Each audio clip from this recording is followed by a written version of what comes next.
الحمد لله رب العالمين وصلى الله وسلم وبارك على سيدنا محمد وعلى آله وصحبه أجمعين. خۆشەویستان و ئازیزان، سەلام و ڕەحمەت و میهرەبانی خوای پەروەردگارتان لێبێت. ئازیزان، خدا سبحانه وتعالى مرۆڤی لە جوانترین شێوە دروست کردووە لە دەرەوە و لە ناوەوە. خدا سبحانه وتعالى دەفەرمێت وەلەقەد خەلەقنا الئینسانە فی ئەحسەنی تەقویم، لە جوانترین ئاکار و شێوە و قەد و باڵای دەرەوە و ناوەی. خدا لێرەدا دەیەوێت ئەو پەیامە بە مرۆڤ بگەێنێ کە توانای زۆرت تێدایە.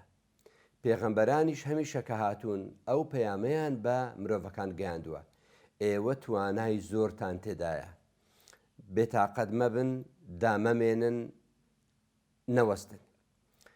لە ڕێگای عیبادەتەکان هەر عیبادەتێک ئەو پەیامە بە مرۆڤ دەگەێنێ. لە ڕاستیدا دەتوانین بڵین مانگی پیرۆزی ڕەمەزان خولێکی چڕ و پڕە دەیەوێت ئیماندار لەسەر ئەوە ڕابێنێت یان هەوڵ دەدات وا لە ئیماندار دەکات کەوا توانە شاراوەکانی دەربخات.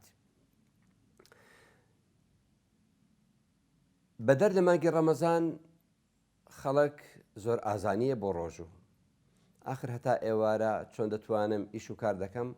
خوا دەفەرمێت لە مانگی ڕەمەزان دەتوانی 14 ڕۆژ 14 کاتژمێر بەبەردەوام بە ڕۆژوو وە بۆ ماوەی 1 مانگ. دەتوانم خدایە گیان دەڵێ دەتوانی، چونکە ڕوکنێکی ئیسلامە لەسەرت و ئیسپات دەبێت کەوات و دەتوانی.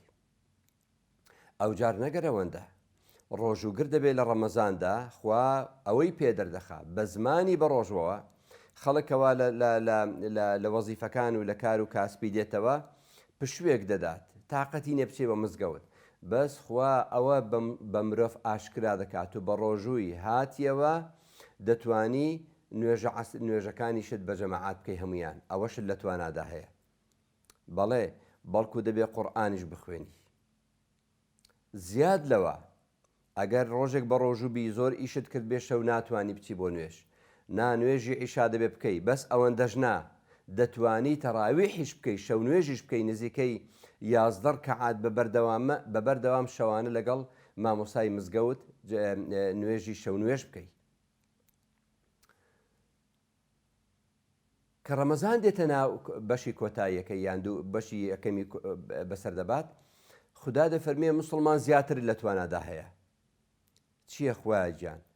بەڵێ من داوات لێ دەکەم شەوانە هەڵبستیەوە، لە توانامدا هەیە بەڵێ ڕۆژ بە ڕۆژووبی وە تەراویحیش بکەی، بچیەوە ماڵتۆزێک پشوو بدەی، لە پاش سەعات 12 دەستکەی بە دوعا و پاڕانەوە، چونکە ئەوانە زۆر شەوی گەورن. زیاد لەوە دەبێت موسڵمان هەوڵدات لەو مانگە خۆی ڕابێنێ لەسەر بەخشینی ماڵیش. خوا سوپاست دەکەم کەوالەشێکی ساغت بە من بەخشی، من توانیم بە ڕۆژوو بم، ئەو جار شکرانەت دەکەم بەچی؟ شکرانەت دەکەم بە ماڵبەخشینیش، بەسەر فترە. لە کۆتاییدا خدای سبحانه وتعالى ئەومان پێدەردەخات کە وریابی دیسان گۆڕانکاریەکی تر ڕوو دەدات، ئەویش بریتێ لەوەی کەوا ڕۆژان لە پاش نوێژی بەیانی دەخەوتی لەگەڵ یەکەم ڕۆژی جەژن دەبێ ئەو سیستەمە بگۆڕی، لەگەڵ بەیانی هەڵبستی بە ڕۆژوو نەبی بچی بەشداری بکەی لە نوێژی جەژن. توانایەکی زۆر گەورەی ترمان خوای گەورە پێدەردەخات لە ناو ناخی خۆماندا، لە ناو کەینونە و دەرونی خۆمان کە بریتیە لە چی؟ وانەی ئامۆژگاری.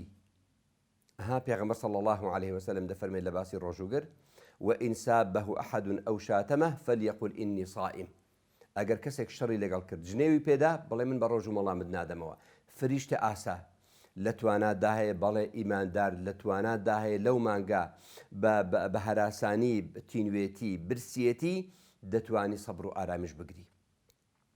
ئەوەی گەرنگە خۆشەویستان، لا خوددا سبحانەوە تەعالە هەر ئەوە داوا لە ئێمە ناکەمە زمانی خۆمان بگرین، نا گەدەی خۆمان ماندووکەین. ئەوە وەسیلەیەکە، ئامڕازێکە بۆ ڕاهێنان لەسەر چی؟